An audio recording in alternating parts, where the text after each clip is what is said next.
I just started to do a video on hypervigilance, and there was a spider crawling on my bed, so I removed the spider from the bed. He's still safe and good. I just don't want to sleep with the spider. No offense. But speaking of hypervigilance, so I'm hyper aware of my surroundings typically, like seeing spiders out of the corner of my eye. No, typically I'm more attuned to a human threat or human sounds. And that's mostly from what I've read, because I've had a lot of experiences, traumatic experiences involving people. And now I've just got to do my disclaimer. I am not a mental health professional. I'm not giving mental health advice. And there may be some mention of things that people find triggering, such as physical abuse and maybe a brief mention of SA, but that is very brief. Continuing on with hypervigilance, I'm always so aware of everything going on in my environment, and it's, with having heightened senses, it's a whole lot to take in the first place, but when you're hypervigilant, it's so exhausting, and I just get so drained being hypervigilant, and then sometimes things happen that trigger me and remind me of a past traumatic event, and then the hypervigilance goes into overdrive and hyper vigilance. And it gets really exacerbated when that happens, and then my battery just drains even faster, and I'm just burning out really fast. And I'm kind of looking into this whole hypervigilance thing. And holy crap, are you serious? Speaking of hypervigilance again, there's a tiny little millipede. Is that what they are? One of those little things with all the little legs crawling all over my lamp. That is so weird. Okay. I'm not doing anything about it. It can crawl on my lamp. It'll stay over there, hopefully. But anyway, sorry for the distraction there. It's my hypervigilance at work and my reading glasses. I was reading about hypervigilance and how it gets started and how it can show up in relationships and stuff like that. So basically, it can happen to anyone. It's just, since I'm a late diagnosed autistic person, I've been hypervigilant my whole life. It may be a trait that I developed as a result of trauma in the past, or it may be something I developed because of masking, frequent masking. I wouldn't say that I'm a high masking, because something about that just sounds like this masking nobility that you're really good at it, and I never felt like I was good at it. I always kind of felt like I sucked at it, but I know that hypervigilance is involved in that for sure. That's definitely, you have to be on alert for, the presence of people around whom you feel the necessity to mask. So hypervigilance and masking goes together. So I'm reading about this stuff and like how it develops in childhood, it gives, a few scenarios, but the ones that apply to me are, always being on alert for an emotionally unstable parent, or a parent with anger issues, physical abuse, etc. And so when I was a kid, I did experience physical abuse, and my mother my dad bottled things up and then would explode, but I highly suspect that his issues were autistic meltdowns, that I think he's autistic, but he is undiagnosed. Has no intention of getting diagnosed at his age, but he was also a veteran, so he most likely had PTSD and showed signs of hypervigilance as well. And so you can, according to some article that I read at some point in my life, it's possible for children to develop traits of PTSD from being in, just how you pick up traits of your parents. You can pick up the traits from your parents that are associated with their PTSD in your developmental years. So I never really thought about that too much, but now I'm kind of thinking about it. But also being super in tune with my environment, being very aware of movements in the house. I've always heard people kind of joke and say, when a kid gets quiet, that's when they're getting into trouble. They say the same thing about dogs. But I would often go off and just play by myself and be quiet. And of course, I love to color and draw, and sometimes I might color and draw on the wrong surface, or I might, get some sort of like breakable figurine or something down to play with, or something like that, and or to try to draw it. And so sometimes I would just be sitting there minding my own business, doing something that I didn't know was wrong, and just out of nowhere, I'm, under physical attack from my mom. And so just being aware of her movements became a really hyper-focus kind of thing for me. But she would let her anger get the better of her and just lash out in anger. And there may not be any reason other than I made her angry. So that's how I believe that my hypervigilance started to develop. And this is the invasion of there's the arachnids. You got I don't know what a millipede is. Okay, that took care of that. It's so strange. This is what happens when you live in a house in the woods and you don't like killing things and you don't use pesticides and you just let life take its course. And I'm not afraid of bugs, so I don't like crickets. But mostly that's because they're super annoying. But anyway, where was I? So, hypervigilance, and that causes me to just kind of be alert.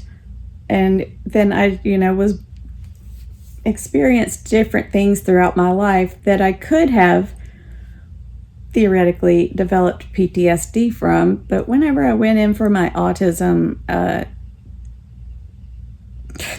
results debriefing, I can't remember what the word is.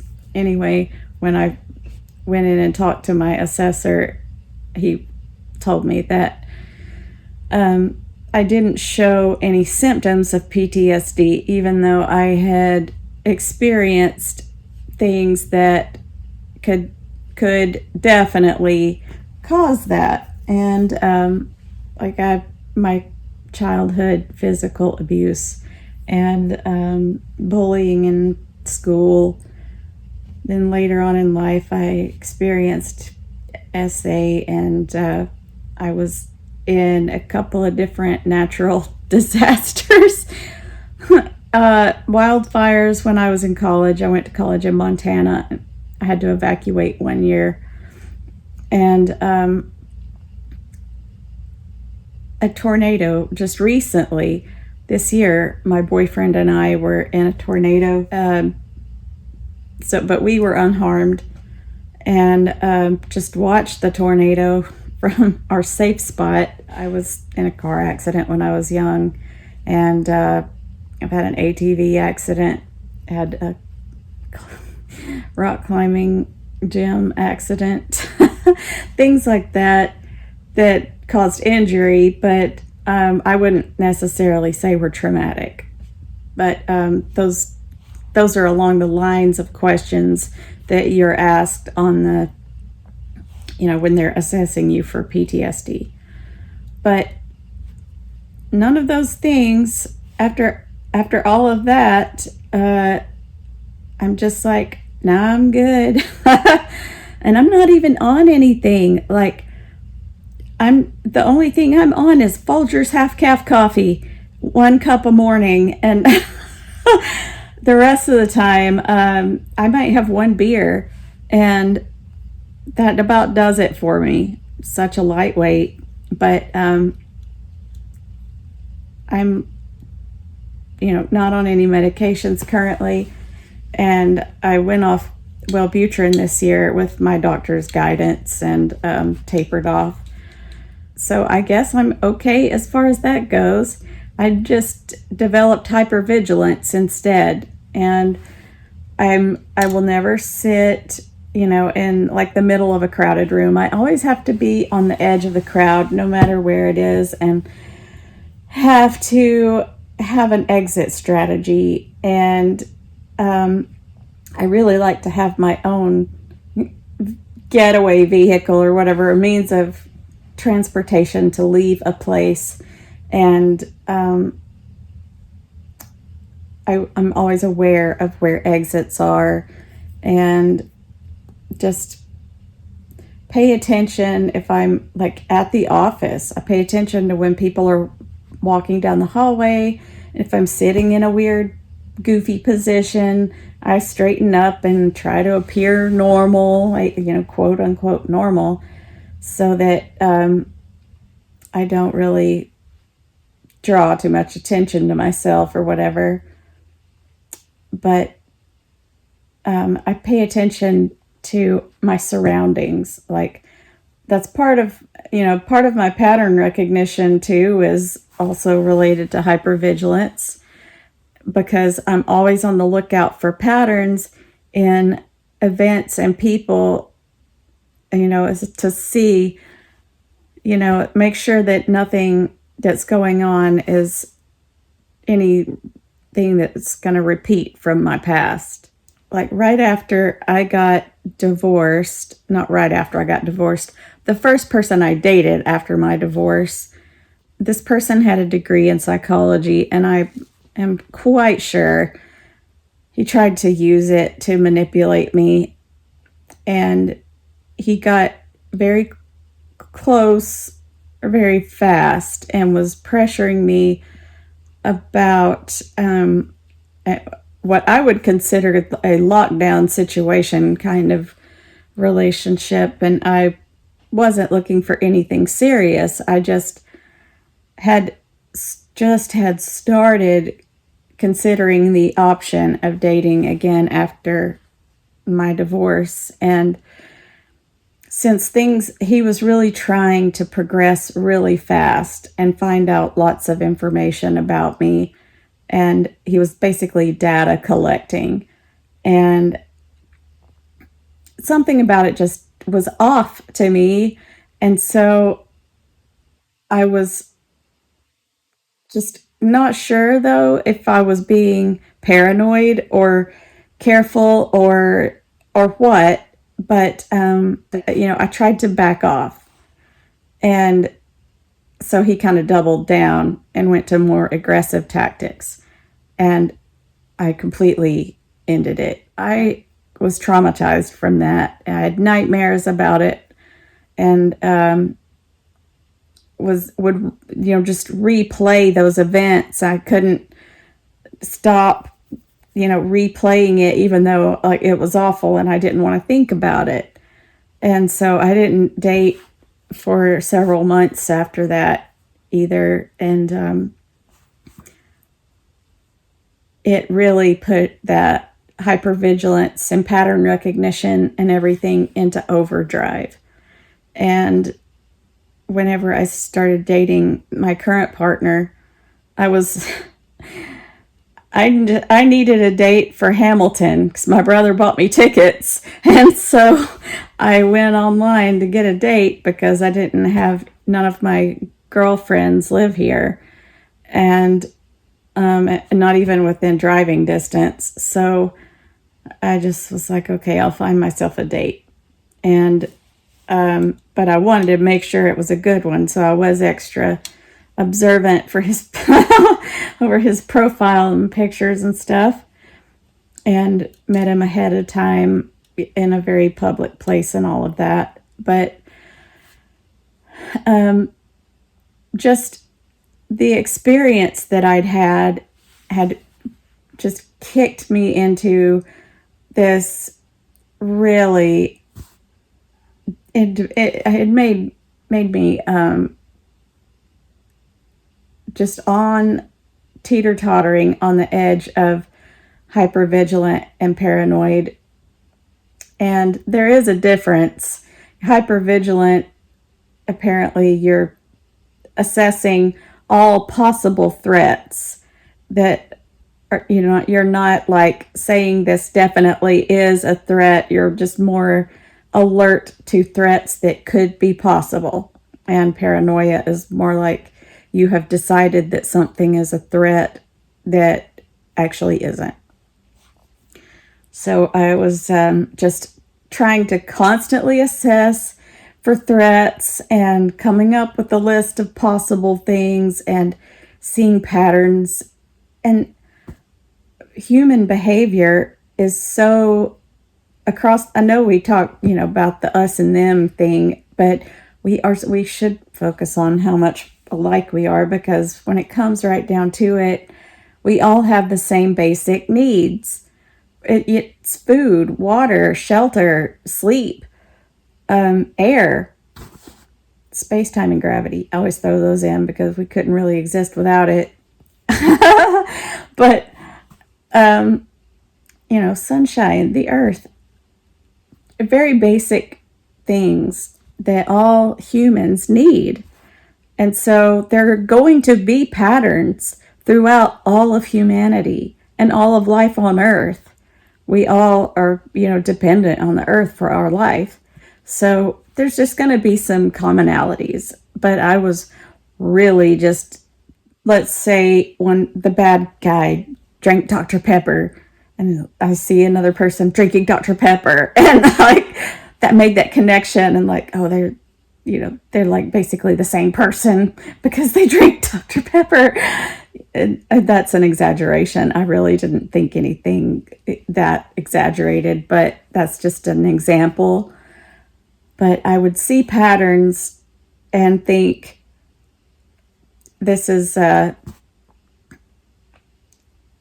this could be something I need to worry about. And so that hurt my relationship with my current partner. And we broke up like 3 times that first year because I would start zeroing in on these things that were triggering me. And I hadn't, healed from the experience that I had. And I did get into therapy a year ago, and it seems like I have gotten better. I don't know if it's due to the therapy, but I have gotten better as far as being less hypervigilant. But it's more back down in the normal ranges now, but I'm still hypervigilant without it being in complete overdrive. But yeah, it can affect relationships really badly. And from what I read, it shows up as, mistrust and never being able to relax, constantly being on the lookout for threats. And, whenever that's different according to each person, because where I'm looking for, like, looking out for threats, I'm thinking physical harm. And other people might be like on the lookout for something threatening the relationship itself. And, I didn't want anything to threaten the relationship itself, but I was way more concerned about physical harm coming to me, and in one way or another. And I also didn't want mental or emotional harm, but I was on the lookout for, those kinds of threats. And, other people might be on the lookout for threats, in other ways like jealousy or whatever. But I was concerned about personal safety. And trust is a part of that, a part of my hypervigilance, because I have a very literal definition of trust and truth. And so I know that everybody tells little white lies. So in my literal mind, everybody's a liar.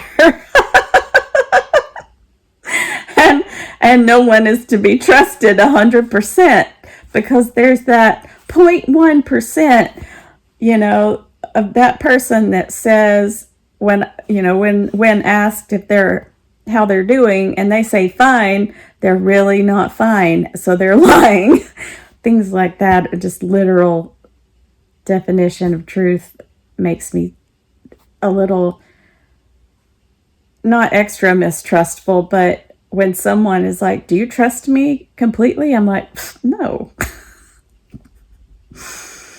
But and also just my main caregiver, wasn't able to trust my main caregiver to take care of me. So, that was damaged from the beginning. I don't think I've ever fully trusted another human being in my life. Therefore, I become hypervigilant and have to look out for myself extra hard, I think. But, it said that you could also develop physical symptoms from hypervigilance, and it didn't specify like what type.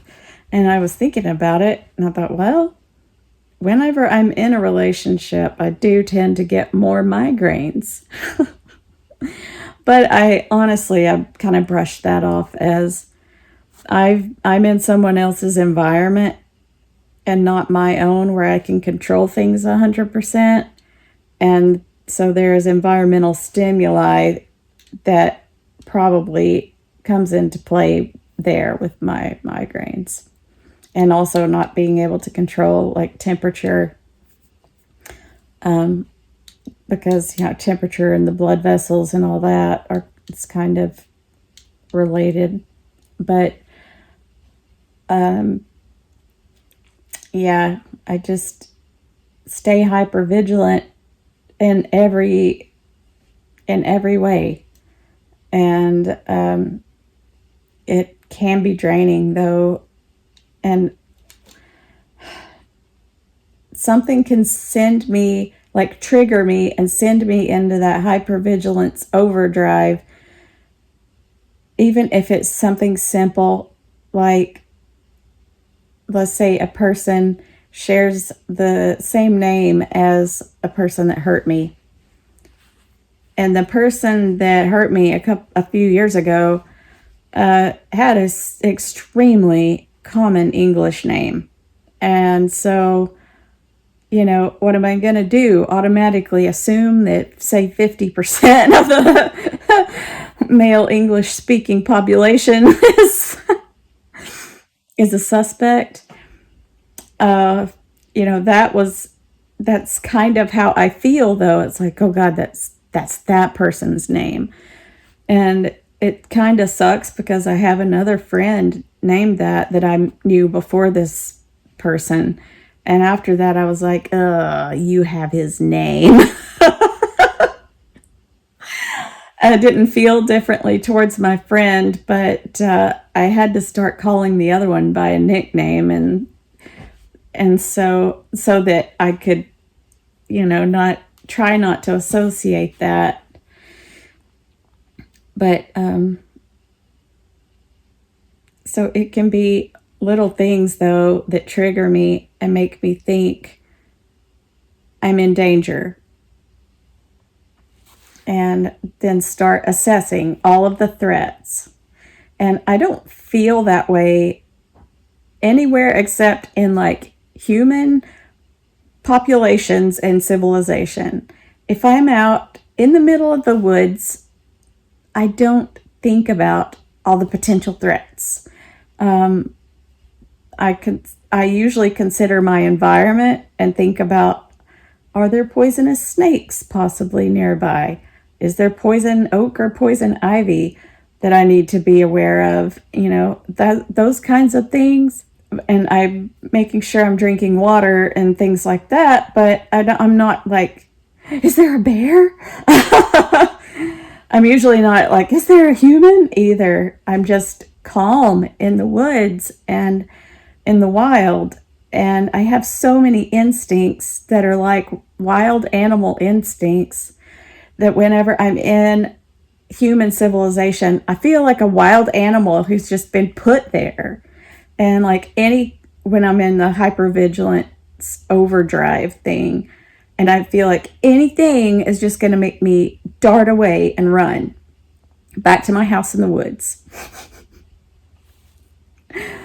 And I handle crises pretty well.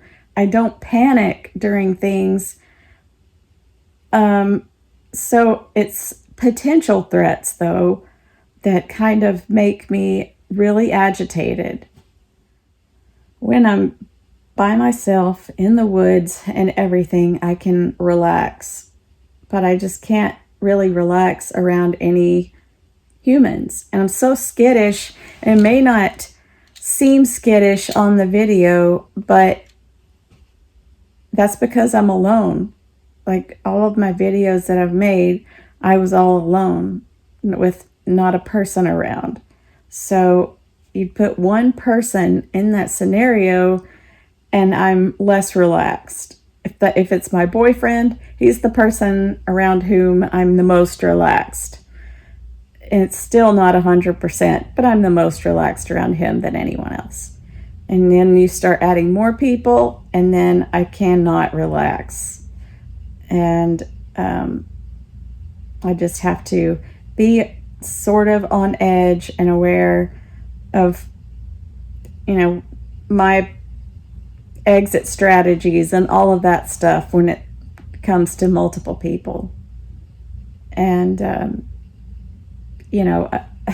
I did have, since my boyfriend and I broke up 3 times our first year, we're still friends though, and we built an overland camper together. And during that time, I was still hyper vigilant and just, I still hadn't fully registered that maybe he didn't have any kind of elaborate intentions for me. But, luring someone in and manipulating them by having them help you build an overland camper is that'd be like one of the most elaborate schemes ever. Maybe he was doing it all for the free labor. I'm just kidding. That would have been a bad plan on his part because he had to basically show me how to do anything that I did. uh, it was like an apprenticeship. But anyway, by doing that, though, the project helped build that friendship and the relationship, and it helped kind of ease my mind. The way that we worked together, the cooperation and all of that, it helped. But I have no idea what to do about hypervigilance. I have no idea how to get rid of it. And it just kind of ebbs and flows on its own, like it's worse or better. But if anybody out there has been hypervigilant before and are cured and everything and no hypervigilance whatsoever, please share how that went about happening for you, because I'm all about results. Theories are nice and all that, but I am about results. So anyway, let me know what you think about that.